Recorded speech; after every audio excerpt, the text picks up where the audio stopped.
Greenville, Tennessee, a small town in northeast Tennessee made up of around 15,000 people. Greenville's a close-knit town. We've got small town values, and everybody's your friend. Everybody's a friend here in Greenville.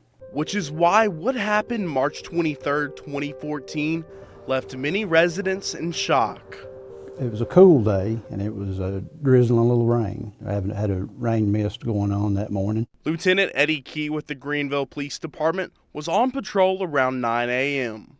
I decided I'd go down Main Street and patrol down in that area. While driving down Main Street, he saw a house with smoke coming out of it. As I drove past it, I backed up because it didn't look correct. The smoke wasn't coming out the top of the chimney; it was coming out the side of the chimney. Key realized the house was on fire. And once I kicked the door open, I could tell that there was an unresponsive male lying just inside in the living room. Key dragged the man identified as Roger Duane Aiken out of the house. He was taken to the hospital where he died 2 days later. Once firefighters arrived on scene, they were able to pull another person out of the house, identified as Elizabeth Cooter. She was pronounced dead on scene. I just really had a kinship with Liz. She was just a kind person. She was very welcoming and open, and Liz was country as cornbread, and I was a city girl, but we just really hit it off and got along well.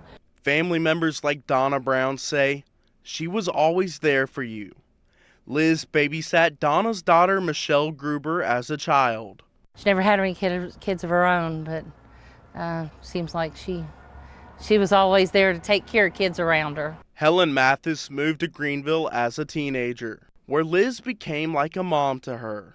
Taught me how to make lemon meringue pie and stuff like that, and she had a wonderful shoulder to cry on.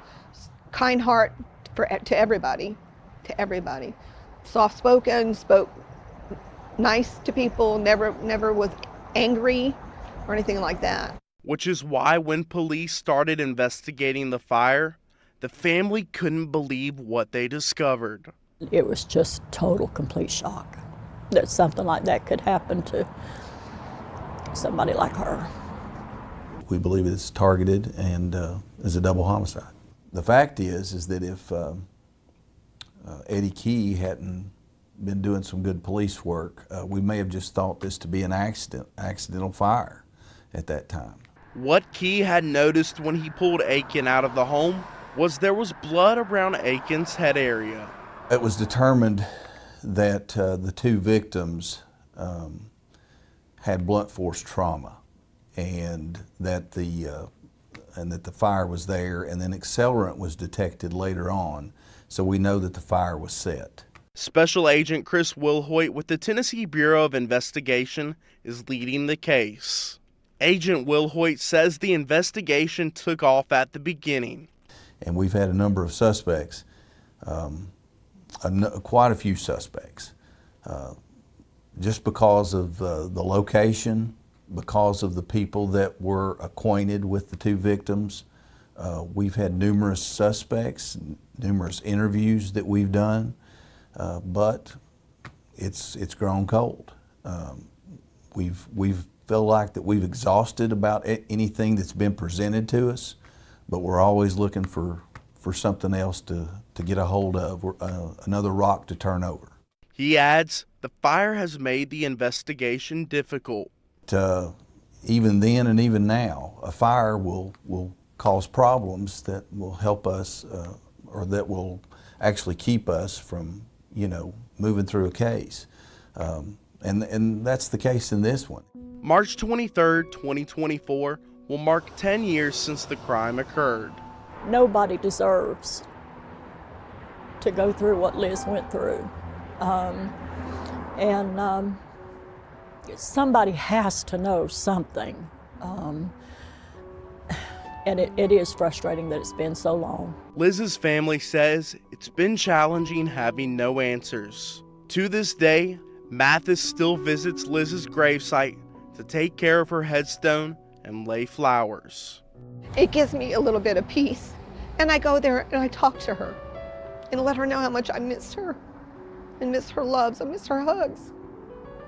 Even though it's been almost 10 years, it seems like it's new, you know, and it's just, it's hard to even talk about it because I loved her so much.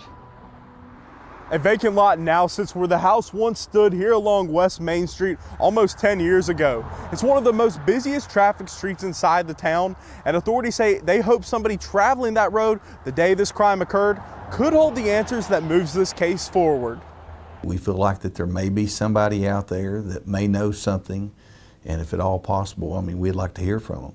Somebody saw something, whether it be a vehicle in that driveway, a vehicle parked down the road on the side of the road, or somebody walking away or running away from that home. Somebody saw something, and that may be all we need to link somebody to that crime. Not only helping investigators, but loved ones looking for closure. Step forward, call the police department, tell them what you saw. It might not be anything, but it might be everything. It might be just what we need. Look into your heart and just come forward, you know, and help us, you know, resolve this and have her at peace. If you have any information about the murder of Elizabeth Cooter and Roger Aiken, you are asked to contact the Tennessee Bureau of Investigation. That phone number and email can be seen on your screen right there, and that can also be found on our website at WCYB.com.